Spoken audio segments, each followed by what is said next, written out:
as we take you in and out of the North Carolina General Assembly meeting that is underway right now at our state capitol, talking about technology and how it affects industry and jobs and folks here trying to find a job in the Tar Heel State moving into the future. Also looking into the future, of course, is our economy. It is the talk of the town, the world, as President Trump putting into effect those tariffs. He's been talking about it now for certainly during his campaign, and now that he is president, we are looking at this, and we're looking at a volatile market. So we wanted to bring in a local economist. This is financial literacy teacher Brian Lee, who teaches at Providence Day. Brian, thank you so much for joining us here. Jane, thanks so much for having me. Honored to be here. Thank you. Well, I told everyone earlier that this is going to be sort of just an economics 101. Maybe we'll take it to 201, to the 200 level here, because we want to get a good reminder, if not, let people know how the stock market works. You've been teaching financial literacy to kids and really people of all ages for a number of years, right? Yes, I've been teaching finance. So I've been at Providence Day School for 21 years, and I've been teaching finance for the last 5 years. It's been a great journey. Also been able to be fortunate enough to go around the country and do financial workshops for all sorts of different communities. So it's been a great journey. Fantastic. So we've seen the past number of days, we pull up the big board, right? Mm-hmm. Every morning, at the end of every day, we've seen it dip 600 points. Yesterday, as low, well below 1,200 points, mm-hmm. and then ended up minus 900, almost 900 mm-hmm. points yesterday. When we talk about the stock market dipping, what does that actually mean, Brian? Yeah, so when we hear on the news that the market is dropping, the S&P 500 is dropping, the Nasdaq is dropping, the Dow is dropping. So the S&P 500 is the top 500 companies in the United States. The Nasdaq is another group of stocks that's around 4,000 tech stocks. And the Dow Jones is a group of stocks that represents 30 kind of stable, like very long-term stable U.S. companies. So when the market drops, that mainly means that the sellers are selling the stocks. That's what's causing the price drop. So, it's interesting. I saw that same headline, right? 900 mm-hmm. points down. And so oftentimes when we see that, sometimes the bad news gets the attention, right? And so right. 900 points in reality is a 2% drop. So I think they oftentimes will use, oh my gosh, 900 points down, when in reality it's a 2% drop. And so I want to encourage the viewers to not panic, right? So market corrections are normal. Okay. They are absolutely normal. The market goes in cycles. It goes up, it goes down. And so one of the first things I wanted to tell the viewers is, let's just step back for a second, right? Mm-hmm. Literally just a few weeks ago, the S&P, the market was at an all-time high, mm-hmm. just a few weeks ago. Mm-hmm. So don't panic. It's a very natural thing, right, to be nervous about the headlines. So it's the percentage of the Dow Jones Index, mm-hmm. right? Those points. We're looking at a percentage, so don't right. freak out. But when people on a normal day, then what are we looking at, those fluctuations? Yeah, so I always, and most financial experts will recommend looking at the percentage versus the points. The points can be a little jarring sometimes mm-hmm. when you see them, right? So, on point fluctuation, percent fluctuation, totally normal. The S&P can fluctuate minus 1% to 1% daily, right? The Nasdaq is a little more volatile because it has tech stocks, and that can go between 1 to 3%, minus 1 to 3%. So that fluctuation between that is totally normal for the Nasdaq, and the Dow Jones can fluctuate easily, a percent to a minus percent daily. So when all things said and done, yesterday's Dow performance, minus 900, almost 1,000, mm-hmm. that's minus 2%.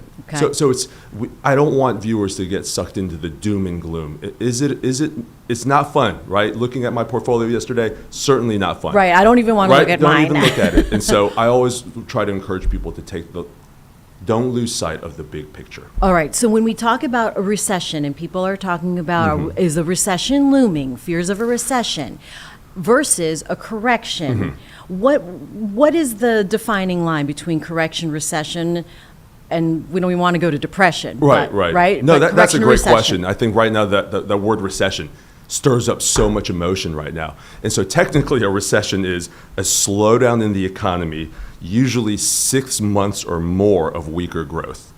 So it is actually like 6 months worth of decline. The market has dropped. Companies are reporting poor earnings. Corporations are struggling. The economy is slowing down. So it's technically 6 months worth of a slowdown. So a correction is totally normal. It's a slowdown. It's a short-term drop in the market. Can be up to around 10%. So it's typically a cool off. So anytime there's a cool off like that, a correction, people can absolutely panic and jump to recession quickly. And so that's where we want to just kind of alleviate fears. Stock market corrections are part of market cycles. Okay, so when, so why are we talking about this then? Why is it in the headlines so much? Yeah, I think, like we were talking about before, checking the accounts, seeing the market go down is not fun for everyone. It induces fear, panic, it's attention grabbing. So it'll get everyone's attention, right? Money's going down right now, right? Right. And that's another thing I want to talk about also is the value of our portfolios have gone down. So we actually haven't lost any money until we hit that sell button. So I want to remind daily the viewers, everyday investors, market corrections, market fluctuations, totally normal. No need to panic. Keep the big picture in view. Don't let short-term volatility, don't let news articles right now scare you out of the market. Okay, so stocks, and that's what we talk about, the stock exchange. The rule is buy low, sell high.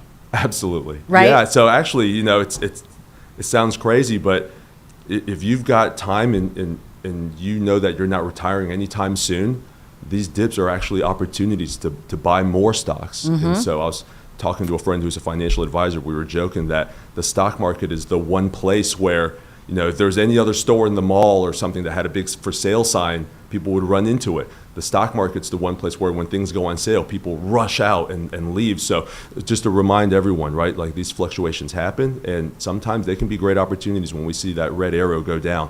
For those viewers who have, there's a good time span left until their retirement.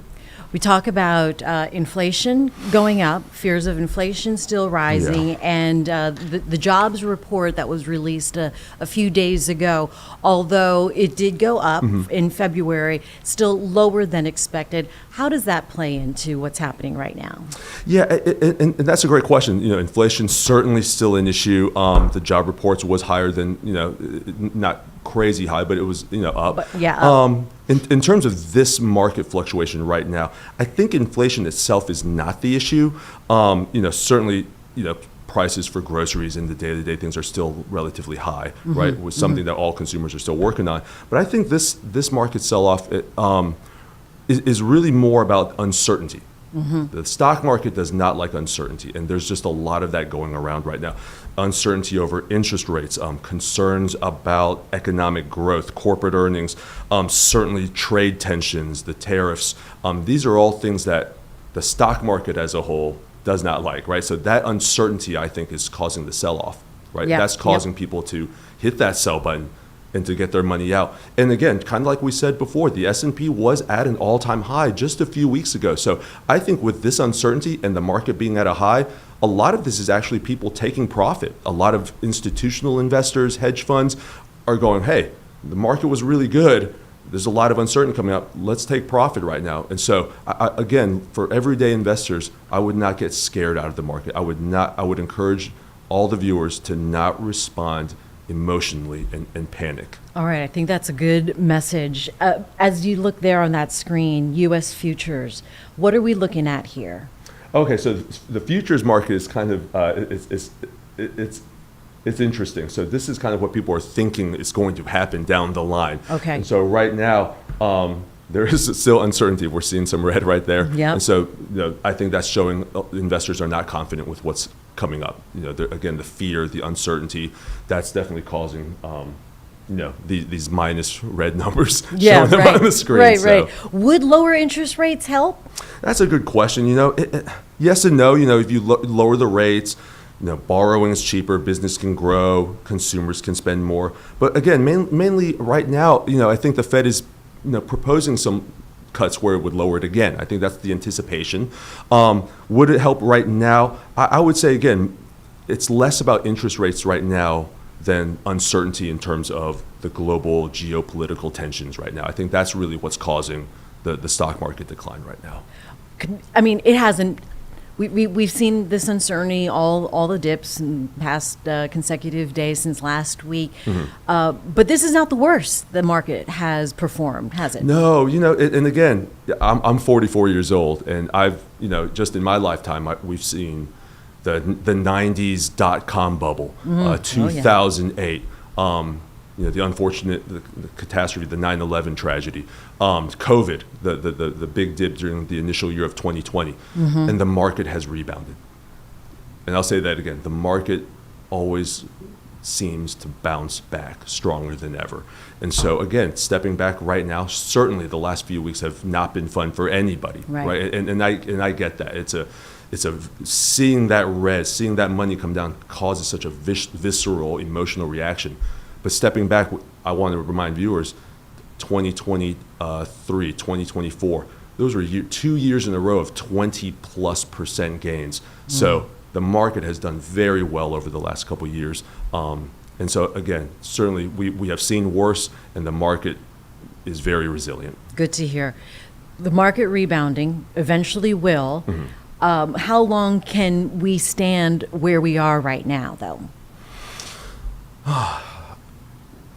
I'm going to kind of be like a broken record. I think we're going to be just fine. Okay. Long run, just fine. So these short-term swings are normal. The market, the Nasdaq, the S&P 500, typically recovers within a few months to a few years, even in the worst scenarios, such as 2008. Right? So the market tends to bounce back, and so I think this is certainly jarring for a lot of people seeing these dips right now.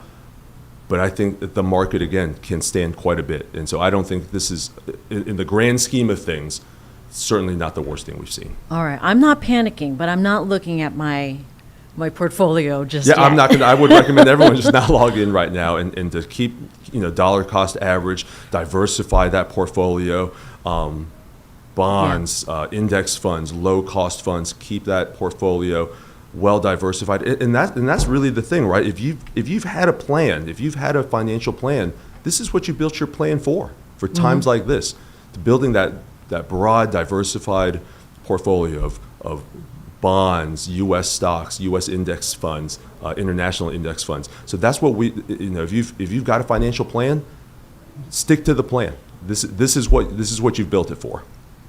Carlene has a question. Carlene. Yes. Hi. I am interested in getting into investments.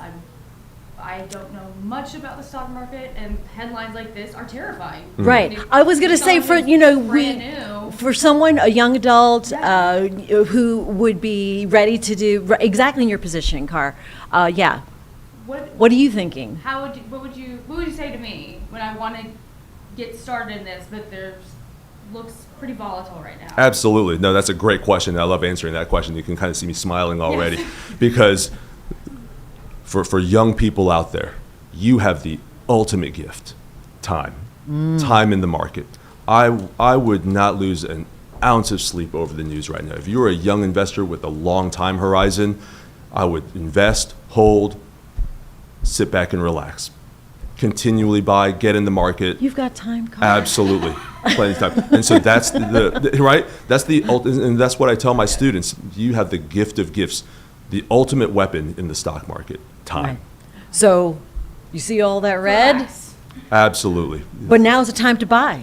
It's on sale. 100%. It is on sale. Stuff is on sale. 30, 40 years from now, you will not remember the headlines. You will only remember that I'm glad I started. Right. Right, that's true. Did the market just open? Big Yes, board's up? it did. Big board is up. Brian, look at that.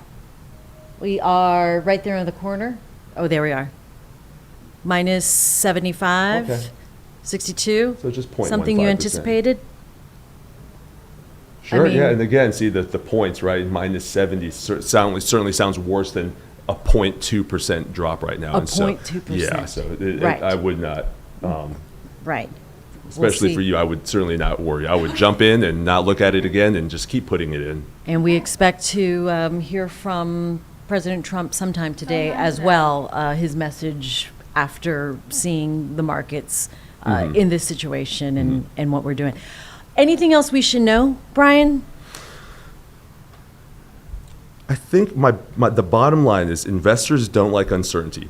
But either way, whether the market is, this is short-term or even a longer-term setback, history shows that long-term investors are going to come out ahead if we stay patient and not react emotionally. So I know that that may not be the sexiest answer out there. No, but I think it's reassuring to investors who have been in the market for a while, as well as those who are younger and thought about it, thinking about it, and now feel like, oh no, maybe at a crossroads with their finances, but want to put something in place. And I love that you do this. You teach younger folks early on about financial literacy. How important is that? I love it. And I think that's one of the things that sometimes people go, well, Brian, is it too young for them to learn at this age? And for me, it's not young enough. The earlier, the better. I'm always so proud of my students, high school and middle school students, right?